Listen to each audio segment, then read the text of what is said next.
Welcome to 5 Points Blues presentation of Back to the Basics. Everything you wanted to know about Cowboys football, but were too afraid to ask. Here are your hosts, Nikki Harrison and Christy Scales. Hello. Welcome to Back to the Basics. Everything you wanted to know about Cowboys football, but were too afraid to ask. I am Nikki Harrison, here with Christy Scales. You're probably wondering why I'm wearing these very fashionable, lovely gloves. Well, today our guest is Jonathan Thorn. He is the Dallas Cowboys archivist. Thank you for joining us. Thank you for Jonathan is the Indiana Jones of the Dallas Cowboys. Oh, yeah. Wow. Let's explore. Sound effects and everything. I like it. Yeah, for the Cowboys Nation, the folks that are watching that collect Cowboys memorabilia or that just love Cowboys history, you're going to love this visit with Jonathan. And Jonathan, I think, first of all, a lot of NFL fans would be surprised to know that the Cowboys actually have their own archives. Yes, that's true. I think we're still the only one. Still the only one. How long have you been here doing this? Almost 4 years. That's about amazing. A month or so. That's 4 awesome. years. Okay, now what's the difference between being a professional archivist and having an archives and being a hoarder who collects every Cowboys tidbit that we can get our hands It on? can seem very similar at times, can't they? That's a bit of a tricky question because there's even different types of archivists. You know, you have specializations. I kind of specialize in the corporate archiving side of things. So. Okay. Whereas a lot of traditional archives are a lot of paper, photographs, film, video. We have everything. We have uniforms, socks, belts, documents, paper, Articles, all pictures. the standard Oh, stuff my too. goodness. Helmets. We do all kinds of things here. So it's a lot. It's more of a special collection than just what you'd think of as a traditional archive. And the difference in being a hoarder or not is. We're really here to help the business, to help engage our fans, to protect and guard our history and our heritage, to be a corporate memory for the organization. So it's not just holding on to these things and just preserving them, it's researching them. It's helping with marketing initiatives, helping with branding, helping engage fans, helping learn from the past as we move forward, all of those aspects too. Yeah. Well, you've brought some items for us to see. Before we start, I want to let everyone know, if you want to call us, if you have a question for Jonathan, give us a call.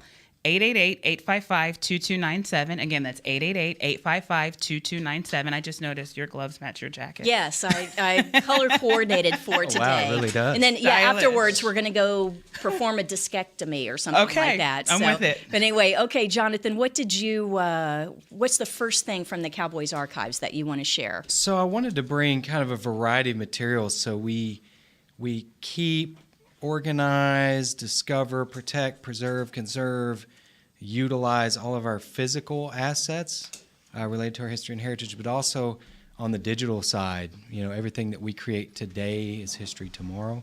But on the physical side of things, I want to just bring a smattering of items that represent some of the collection types that we help keep and protect. And so we'll start. That's why we have gloves.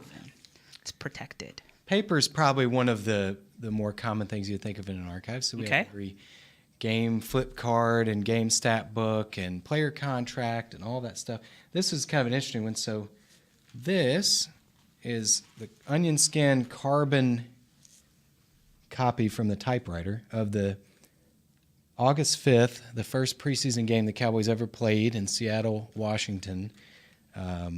In 1960, of the player and coach's rooming list for the hotel. Oh my goodness! kidding. You see the check marks and the who's here, who's not, all that Yes. stuff. Still having this is amazing, For sure. and that's part of why we're here, to make sure it continues to remain here forever. And exactly, where did you find that? Was it This just was actually in a somewhere? file cabinet a file cabinet? that had been tucked away under everybody's noses for, who knows how long. At Valley Ranch. At Valley And Ranch, so yeah. when you came on board a few years ago, you're looking in storage closets, you're looking in We were looking buildings everywhere. outside, some of the storage Yeah. sheds outside, and this was tucked away Yep. For all Can't of those reveal years. exactly where yet. Okay. Save that for another time. Okay, but August of 1960s. Actually, I believe that the Cowboys' first training camp was up in Oregon, right? Forest Grove, Oregon. Oregon. Wow. So it would Certificate make sense that their first preseason game would be just probably a short ride up the coast. So this is at the University of Washington Stadium, Wow. and it was against the 49ers. So Yeah, That's now. Who are some names on that list? Like, do we know who Eddie LeBaron's roommate was? That's the first Cowboy well, we see like Jerry quarterback. Tubbs, who was a player and player coach. And he was part of the expansion draft. The Yes. Cowboys got Yep. him, the linebacker. Let's see, Eddie LeBaron, Don Heinrich, who I believe we got from New York. He was a third string quarterback. Yep. Yeah, we have like all his paperwork from all that trade and all that stuff. wow. Bob Fry. Let's see who else. I recognize quite a few. I don't know. We see Sweets, Tex Schramm, of course. Oh, got Tom the Landry. Did Tex and Tom didn't have roommates? I suppose. Doesn't look. Did like some of the other coaches look get stuck? Was Ernie Stautner with us back Well, then? no, let's see. It Yeah. looks like Tex Schramm, Tom Landry, Larry Carl, who was director of public relations back then, Okay. and Fritz Hahn, who was on the board of directors for the Cowboys at the time, were all in Suite 954. Oh, so they all shared. The singles were Gil Brandt, Jimmy Parker, Jack Eskridge, who was the equipment manager, and Dr. Davis. So I guess he was one of the Wow. team physicians. Wow. That's Yeah, awesome. so Landry and Schramm didn't even have get their their own suites. Doesn't look like Yeah, it. we're going to have to. Tex saving money. Yeah, that's awesome. How very cool. Very What else cool. do you have for us? So that's one interesting thing. With football operations is something we also collect. So we have our complete playbook library from 1960 from Tom Landry all the way to essentially present day. Oh, my goodness. This is one of Landry's sideline flip cards from the strike year in 1987. Oh my goodness. Is that handwritten? It is. So you'd always Wow. see him. What I don't know for sure is if he wrote these or Okay. if a assistant or somebody else actually. Yeah, if it were Barbara Goodman who was his secretary, or if Coach Could wrote be. that out himself. So we can see that it's situational, especially on the back page there. If you flip it back over again, the situation. So the pass, the third and mid, Short third and yardage mid, goal yeah, line. third and longer, all the way down to third, 6 yards to 12 yards. The 2-minute drill. Plus pretty neat to territory. see. Wow. That's In the awesome. red zone, short yardage. Read us off a couple of those plays there. Oh, wow. 3-2 jet everybody hook. Sounds like a dance move, right? Let's see. 3rd and 10 plus yards. That's always one when I'm watching TV, like, what are they going to do? I don't know. Let's see. Fan 66, halfback in. 3-2 jet wide, W wide deep over. Fan 86 X split. Those are your 3 options. Wow. Hey, One doesn't those sound work. a little simpler than the ones that you taught me earlier. Yeah, what in the was season. our one? It was. I just remember scat was in Yes, there. scat's your protection. It means that in addition to the 5 offensive linemen, you leave one more person in to block. So scat means 6 pass protectors rather than 5. So our Coach Garrett gave us a play call back in November when we, in a 5 Points Blue podcast, where we went through play calls and explained everything. And it was gun, train right, scat right, 839F flat. Yes. Yeah, so the numbers correspond like an to, archiving Yeah, thing. it does. It does. And that's actually the same thing for the slide of Nikki's photo for her employee badge. So there you go. Who knew? Who knew? Who knew? It's your new password, right? I wanted to ask you about that particular play card. That is not the one that Tom Landry is holding in the statue outside of AT&T Stadium, but isn't he holding that Yes. beautiful one? It's first it was at Texas Stadium, then it was moved and it's outside AT&T? it's Gate A. Yep. Yeah, and we have, it seems like we have a box of these that were all from the 80s. Wow. From what I can tell, it looks like maybe they were coaches were only allowed to do this in the 80s. Or if they weren't, they didn't look, the ones you see, the famous pictures of him holding these, it look like, kind of like this. Yeah. And it's laminated seemed to only for be weather Canadian. protection. And This things is, like that. yeah, they taped it up. It's basically like a folio sheet protector, and then they just scotch taped it up. Wow. That is so would come cool. right That is very cool. Yeah. Yeah, all right. What else do you have for what us? you got? Keep going. Keep going. This is an interesting one. Topps trading cards. Yes. How about the 1996 Cyber card of Emmett Smith? Whoa. How cool is that? Can I Sure. hold and touch? It's not even open. Got my gloves on. Look at that. Featuring Emmett Smith. Yes. Well, now, where did you find that? That, I believe, PR was holding on to Douglas. in some boxes. PR had it. There are a lot of people watching right now that have a Forgive my really moving cool target. card collection. Yeah. I'm trying. Yeah, they've got their Topps cards, and they've probably even some of them even have their own Emmett Smith collection, but I bet they don't have the Cyber card. That is really neat. And it's kind of fun to see. You can see how technology, and just things changed. That's right. Even the Evolved. memorabilia that the fans buy, it's changed over the years. Definitely. So. All right, cool. What else do you have for Let's us? see.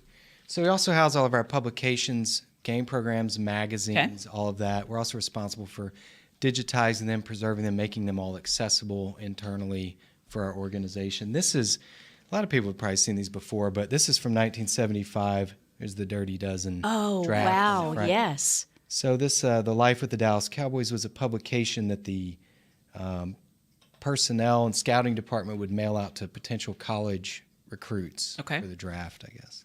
So you have, they'd always try to show off things going on, Pro Bowlers, and then, Randy White and the guys that we drafted. And that draft's a pretty big one. That's so they'll cool. talk about Landry and the championships. Well, I guess one at that point, Texas State. Oh, wow. Look at that. How fun. Talk about the city of Dallas and what all's closed. Now, are you still finding things like this?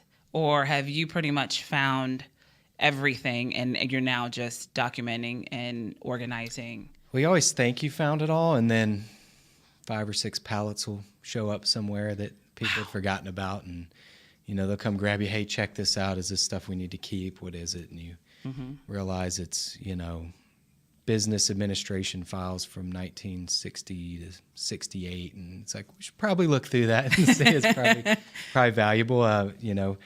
So we were, after moving from Valley Ranch, we thought we were just about there, and then actually had another big chunk of stuff we discovered. Gotcha. Which was, I think, about 12 pallets worth of all kinds of stuff. Now, let me ask you this, John. Did you have a role in the decorating of the star? Was this any of the things that we see, the photos, some of the articles, even if you've had an opportunity to come tour the star, when you go past scouting, the scouting records Draft of evaluation draft evaluations. Yes. Yeah. Did you have a role in finding some of that stuff? Yes, so it was a very collaborative effort, as you can imagine here. For sure. All, really under the guidance and tutelage of Mrs. Charlotte Jones Anderson, so working very closely with her and her vision, and dozens and dozens of other people involved. But a lot of times I was involved with the ideas and displays and what they might look like. Usually where I come in is on the content. Okay. It's like we want to do something here, or we want to represent this era or this person or whatever.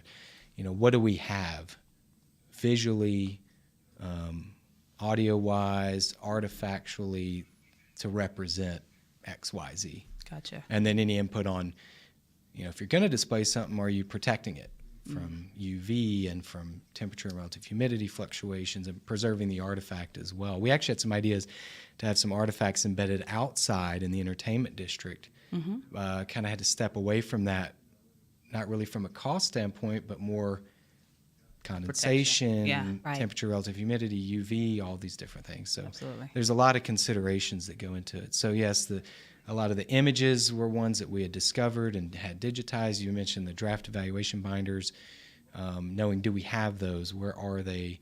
And then that'll spin into other projects. Once we did that, we realized, we should probably digitize all of these so that we can search them if people here want to look back at that, and if nothing else, just to have it preserved forever. So one more question about the memorabilia and the archive materials that are on display here at the Star.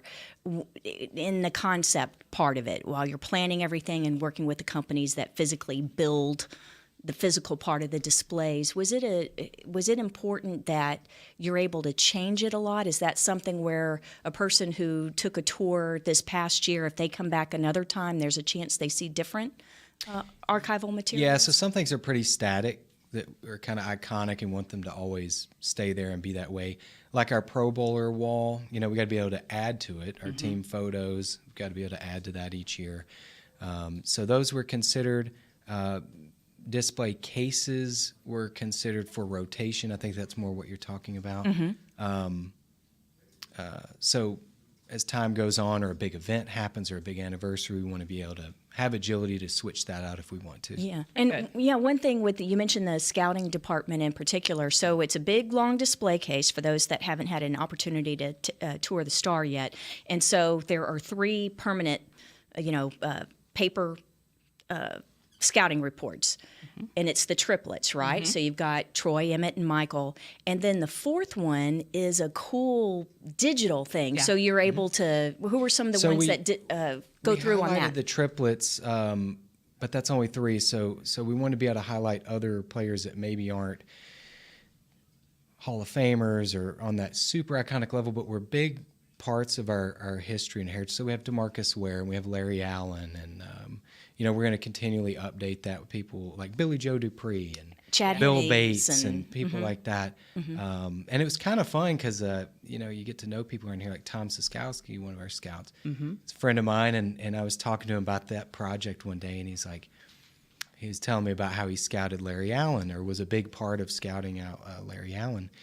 So I said, you know what, I'm going to put your scouting evaluation in there for Larry. So kind of just to What was his reaction when he saw it the first time, when it comes up on the digital display? I really appreciate that. These guys put a lot of work into that stuff, and you evaluate these guys every year, and then the next year it's just kind of gone. Like all that work, that big thick binder for, months or years, and then you have the draft, and then put those in storage. It's on to next year. Yeah, and what a cool thing to go back to that, for people to come through and be able to see what the scouting saw when they were looking at an Emmitt Smith, a Michael Irvin, a Larry Allen, to be able to look, and then you saw his career. That is really, really awesome. Yeah, well, the funniest part of the Emmitt Smith scouting report is the top line. I'll let Jonathan have the punchline of the top line of Emmitt Smith's scouting report. I'm trying to remember what it even says at this point. He kind of misspelled his name.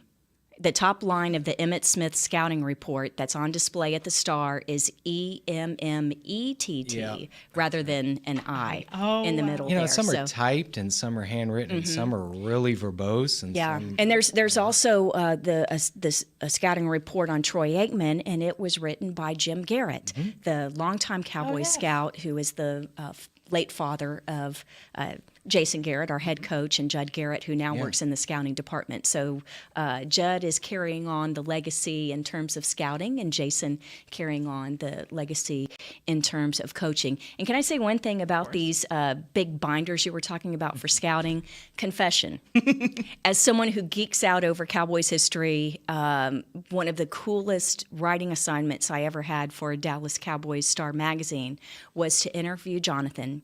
And this was 2 years ago, and he took me out to the archives. This is before we moved to the Star, right? Yes. But we were off-site at the archives, and we walked through through the merchandising warehouse, and it was like the final scene of Indiana Jones. Thank you, Douglas, right on cue. It does look that. Where the forklifts are going past the warehouse guys, or it's all the merchandising, and then we get back to the archives, and it's all of these shelves. And Jonathan pulls off this huge binder, and it's from the 1960s, and it's a stack of scouting reports, and I just happened to flip open to it. And it's not a player that the Cowboys actually drafted that year, but it says Richard Butkus. And I was holding in my hand the original scouting report on Dick Butkus. That was actually the computer printouts. That's right, because the Cowboys were the first to use the computers as part of scouting. The old IBM, it was his grading. And it was the kind where, what do you call it? Almost like the dot, not the dot matrix, but, it's a different kind of. Oh, yeah. It looked very old. Feed roller feed. It was, yeah. Did you have some other items that you brought for us? Speaking of the triplets. Okay. We also have a lot of merchandise, but also game used and authentic things. So this is Okay. Michael Irvin game worn from 1999. Oh, kidding. wow. That was his final season. Yeah. How cool is that? That is so cool. Can we see that? So sure. Because I just, or actually hold it up over yourself, Jonathan, so we can see the size of that. Look at that. That is so awesome because you got to fit the shoulder pads and everything Absolutely. under that. So this kind of represents, like with Michael, we had dozens and dozens of practice jerseys, practice shorts, pads, gloves, cleats, Yes. game worn, not game worn, everything you can imagine. So I also brought, this is a 2013 Sean Lee practice worn. Oh, yes. Look at how it's worn. It's very, very worn. Now, Sean is a guy that likes to wear his same thing over and over and over again, even Okay. with the jersey. Some players, I understand, will have different game jerseys each year, but people like Witten and Lee, they like to wear the same one over and over again. But you can see how the wear and tear Yeah. on that practice Really is. jersey Sure. there. Wow. Oh, that's when fantastic. this starts coming off, Yeah. It's had a lot of It's washes, stuff. that's for sure. Oh, very cool. Yeah. Let me ask you, in your opinion, what has been the absolute coolest, most awesome thing you found? always get this. Of course you do. For some people, they see like some awesome jersey, and that's the crazy coolest thing they've ever seen. I think for me, it's a cache of documents and audio recordings of really, it was all of the correspondence, the strategy, all of that in 1959 into the early 60s of how Tex Schramm, Clint Murkison Jr., Bedford Wynn, Tom Landry, all those guys were going to build this franchise, how they were going to get expansion through the league along with George Halas of the Bears and make the Cowboys a franchise, because Clint Murkison Jr., their original owner and who brought the franchise here, had been trying to get an NFL franchise in Dallas since 1952 Wow. and wasn't able to. So, and he was like one of the richest guys in the United States at that time. So that to me is because it's never been seen before, this stuff. And you read in books and you read about things, but you don't really know what transpired or how it happened. And seeing how business got conducted back then, it was a lot different than it is now, a lot shorter, a lot of one-pagers and short sentences. And so that to me has been, because it's kind of really cracking that historical code, like what really happened back then? How did they really do this? And then, here's the documentation of it. So that's been really, really fascinating. Yeah, some of those documents are on display for the tour, and they're in the training table area of the Star, and the original correspondence from the league and the league notes, and it says Dallas Rangers because that was the original name of the franchise, and they didn't change to Dallas Cowboys until I believe February or March of 1960. It's around March 23rd of 1960. Oh, so we just passed passed the anniversary. did. And how long were they the Dallas Rangers? Well, 3 months planned Okay. for it to be for about 6 months. Interesting. I can't tell you that whole story because I'm saving it. Oh, you're saving it. for another occasion. But we've actually figured out why that all happened that way. Okay. And it's really interesting to see the documentation because like the first bank account set up for the Cowboys, Dallas Rangers. Yeah, amazing. and the reason why they changed the name is because not because of the Texas Rangers baseball team, which didn't move from Washington, where they were the Senators, to Arlington. I believe that was 1972. AA Texas team. Yeah, but there was a local AA Texas team that played down, I believe, in Oak Cliff in South Dallas, and they were the Dallas Rangers, and so they didn't want any confusion between the longtime minor league baseball team in the area and the new professional football team. And also keep in mind that back then in 1959, going into 1960, the Cowboys were Rangers/Cowboys were competing locally with the AFL team, Lamar Hunt's Dallas Texans. Oh. So, yeah, it's changed a lot. The Cowboys were not always the king of Dallas. You got some more items in Yeah, and actually on that note, the Yeah. Rangers, so the owners of that team told Cowboys executives that they were going to be shutting down after 1959, Oh. and then they didn't. Yeah, So that's kept why on. they went in thinking that they were going to use that because they were going to be leaving, and Gotcha. they didn't. And then Clint was like, all right, we'll figure something else out. We'll be the Cowboys. Ooh, I'm hung up on something. Uh-oh. Wires. No, it's just really short. It's okay. There you go. So we have all kinds of other memorabilia. This is Ooh. we have a few of these displayed around here. It's a Oh, yeah, that's 1971 Very cool. commemorative Pepsi bottle. Yes. We actually have a couple of these, still capped, full of Pepsi. Really? No kidding. How fun! And it has the score from Yeah, the Super Bowl there. So we have a lot of traditional memorabilia, bobbleheads, and all the kinds of things. I think That's neat. back, I think is, all the franchise's accolades from 1965 up to 71. That is so much fun. I have a couple of glasses at home. One has it was player ones, and so you would collect it for the players, and it was back in the 1980s. And one is Cliff Harris, and one is Robert Newhouse. That's so cool. So yeah, they have a special little place in my room on display there. Okay, what else do we have? We have time for a few more items. So here. photography, obviously we've got hundreds of thousands of digital images, millions actually, but physical we have hundreds of thousands. Got those backwards. So I brought a few slides because the preferred format for decades was positive slide film, Ektachrome film, E6 development process, right? If you remember those days. So this is one, for instance, found it in a box, and it's Calvin Hill running behind Rayfield Wright in September of 1970. Wow. It's kind of hard to. Amazing that you still have that. Just saw Calvin. light Just saw switch. Calvin Sure eating did. lunch earlier today. So I Yeah. found a slide of his first ever touchdown in the NFL of Calvin Hill's, and I printed it out. I scanned it and I printed it out, and I found him. I'd never met him before.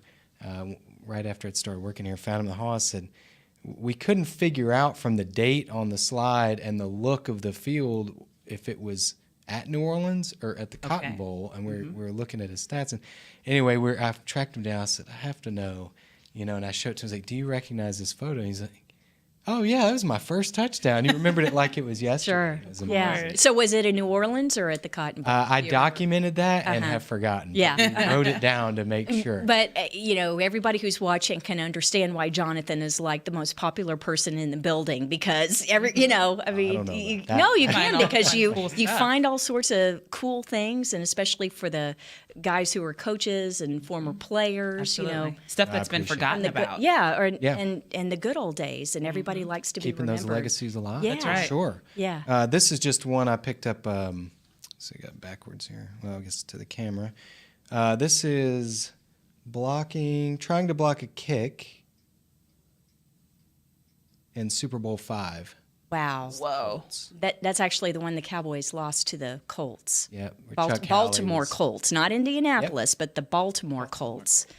says- When it's in front of your white shirt, it's easier to see what's Yes, on. there you go. Can you see Hey. that? Look at that. Hold it out a little bit from the shirt. There you go. Now you can see it, and actually, even from across the Sure room, can. we can see that. out. So you getting a good shot of that, Douglas? That's Very awesome. cool. Yes, indeed. Awesome. All right. Well, we're just about out of time. Any other cool stuff before we just brought a have to couple, close out? Yeah. We want to see everything. Absolutely. Tickets. We have a large ticket archive. This is one from 1966, Dallas versus the Steelers at the Cotton Bowl. Oh, that's Oh, and what was really that? cool. $6 to get in? Wow, I can actually buy a soda for that now. Let's see, section 23, row 18, seat 22, Pittsburgh Steelers. And that has the logo of Cowboys Joe, which was the original Cowboys And the logo, one original from hand-drawn artwork we discovered of Cowboy Joe and is on display here in the training table. Yep. Before Joe Avazano became Cowboy. Yeah, before Joe Avazano. That's Joe. That's right. One thing that was fun in researching, just trying to come up with things for like trivia questions, and this is before Jonathan was around, Yes. so you actually had to do your own research. Yes. And it's hard. No, seriously, it was hard to find attendance numbers for games at the Cotton Bowl. Oh, I bet. They were estimates, and the reason why is there were no turnstiles at the Cotton Bowl at that time. So you may have would make it hard. distributed X amount of tickets, but not everybody came, or right. maybe you sold some more that day. But yeah, it's estimates because there were no turnstiles. So there was never a totally accurate count in those earliest days. Okay, we got time for Last one. This is just kind of a random one. You'll find things that you don't really know where it came from, or you kind of have to research. This is Danny White and Linda Nail, 45. They recorded country songs. Yes. So, Let It Be Me and You're a Part of Me. That's back in the mid-'80s when Danny, and actually he's the one that convinced Coach Landry to be part of the 12 Days of Christmas video and song, where the Cowboys did 2 separate Christmas albums, and Danny and Chris Christian and those guys were, Chris Christian produced it and stuff. But Danny still has bad. the outtakes. It's not bad. It's not great. It's not bad. I wonder if our current players would love to do a Christmas album. Well, Cole Beasley just dropped a song did. today or yesterday. He So can spearhead it. yeah, well, you know what? We'll have to get, when the season rolls around, and of course, Danny works with Compass Media and broadcasts the Cowboys games on radio as an analyst for Compass Media. And so we'll have to get him to come on the podcast. We'll get Jonathan to come, and we'll do the turntable. And then, but you're going to have to sing the part of Linda. I can do that. I'm all in. I can sing a all in. high tenor. And will you promise to come back when you can tell the story that you teased a little bit earlier about Clint Murkison in 1959 and 1960? So I'd love to hear that. This has been a lot of fun. So enjoyed it. Yeah. Yeah, it goes by fast. Yes, doesn't it does. It does. So much to It's see. really fun. I promise everyone, I know that you love seeing the old archival materials and Cowboys memorabilia, so we promise to have Jonathan back to share some other things. Yay! Thank you, guys. Jonathan. Yeah. Thanks, Nikki, and thanks to all of you for watching everything you wanted to know about football, but were too afraid to ask, right here on 5 Points Blue. This has been a production of 5 Points Blue, DallasCowboys.com, and the Dallas Cowboys Football Club. How about this, Cowboys?